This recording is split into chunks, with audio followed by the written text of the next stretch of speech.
तो फाइनली 3 साल बाद चारों तरफ स्ट्रेंजर थिंग्स का माहौल बन चुका है। मतलब इतने खतरनाक लेवल पे नेटफ्लिक्स अपने इस सीरीज का प्रमोशन कर रहा है जितना मैंने कभी भी नहीं देखा नेटफ्लिक्स को अपने किसी भी सीरीज का इस तरीके से प्रमोशन करते हुए। जहां पे इंडिया के अंदर भी अगर आप देखोगे ना तो हर तरफ इनके पोस्टर्स, बैनर्स और इवन इन्होंने तो दिल्ली मेट्रो के पूरे मेट्रोस को ही कहीं ना कहीं रैप कर दिया है स्ट्रेंजर थिंग्स की थीम में। अगर आप येलो लाइन की साइड जाओगे तो उधर आपको ऐसी मेट्रोस देखने को मिल जाएंगी। मतलब आप बोल सकते हो कि इंडिया के साथ साथ पूरे वर्ल्ड में स्ट्रेंजर थिंग्स का माहौल छा चुका है। बहुत ही भयंकर लेवल पे प्रमोशंस हो रहे हैं। और एक बात तो ये सब देखने के बाद कही जा सकती है कि डफर ब्रदर्स बिल्कुल भी डफर नहीं है, क्योंकि जहां पे पिछले कुछ दिनों में नेटफ्लिक्स ने अपनी बहुत सारी सीरीज को एंड करते हुए हगा है, वहीं पे इस बार हमें स्ट्रेंजर थिंग्स बिल्कुल भी उन सीरीज की तरह डिसअपॉइंट नहीं करने वाला है। क्योंकि अगर आप लास्ट के 15-20 मिनट देखोगे हमारे वॉल्यूम 1 का ही, तो आपको पता चल जाएगा कि कुछ आगे बहुत ही खतरनाक होने वाला है। कुछ ऐसे ट्विस्ट एंड टर्न्स आने वाले हैं जिसके बारे में हमने कभी सोचा भी नहीं होगा। तो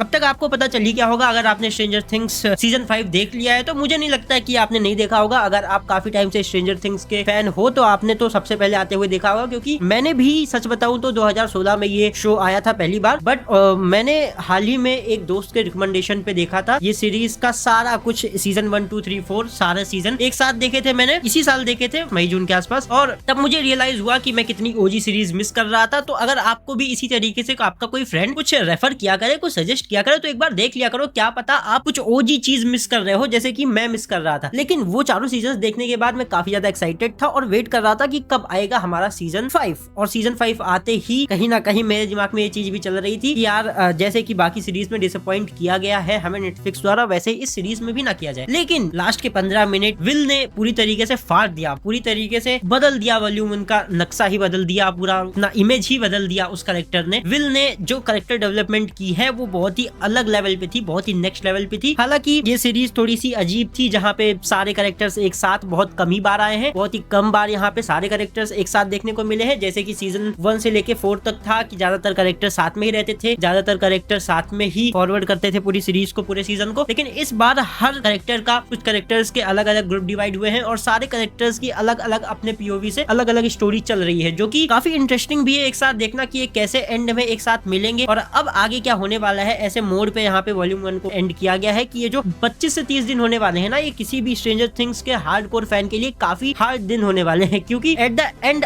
अब यहाँ पे विल क्या वेक्ना को कंट्रोल कर पाएगा या वेक्ना विल को कंट्रोल कर पाएगा, ये देखने वाली बात होगी। क्या यहाँ पे जो विल की पावर्स है वो बच्चों के लिए और हॉकिंस के लिए पॉजिटिव साबित होने वाली है या निगेटिव साबित होने वाली है। क्योंकि एट द एंड भले ही विल ने यहाँ पे उन सभी डेमोगोर्गन्स को कंट्रोल कर लिया हो, उनको मार दिया हो, लेकिन अब वेक्ना भी तो कहीं ना कहीं मेन बॉस है कि जो पावर्स है वो कहीं ना कहीं विल के अंदर है। तो अब देखने वाली बात ये होगी कि विल जो है वो अपनी हेल्प कर पाता है यहाँ पे एल की और बाकी बच्चों की। बट जब वेक्ना सामने आएगा तो क्या वहाँ पे विल अपना पावर दिखा पाएगा, क्या वहाँ पे विल इन पावर्स का इस्तेमाल सही से कर पाएगा। क्योंकि अभी कहीं ना कहीं कुछ ऐसी फैन थ्योरीज भी निकल के आ रही हैं जो कि पूरा खेल ही पलटने का दम रखती हैं अगर वो थोड़ी सी भी सही हुई। जैसे कि ये जो पूरा का पूरा खेल चलने लग रहा है, ये हॉकिंस लैब का, पोर्टल का और डाउनसाइड वर्ल्ड का, ये सारा का सारा जो खेल है ये कहीं ना कहीं विल की इमेजिनेशन है, ऐसा कहा जा रहा है। और दूसरी थ्योरी जो है वो ये है कि क्या पता जो विल को पावर्स मिली हैं, जो वेक्ना की पावर्स विल के अंदर है, उसके थ्रू कहीं वेक्ना विल को ही ना कंट्रोल कर ले, कहीं वेक्ना विल को ही ना मैनिपुलेट कर ले और उससे फायदा उठाए, हॉकिंस को बर्बाद करने में लगा दे कहीं विल को। तो ये भी काफी बड़ी दिक्कत आगे आ सकती है कहीं ना कहीं बाकी कैरेक्टर्स के लिए, हॉकिंस के लिए। तो देखने वाली बात होगी कि आगे होता क्या है। हालांकि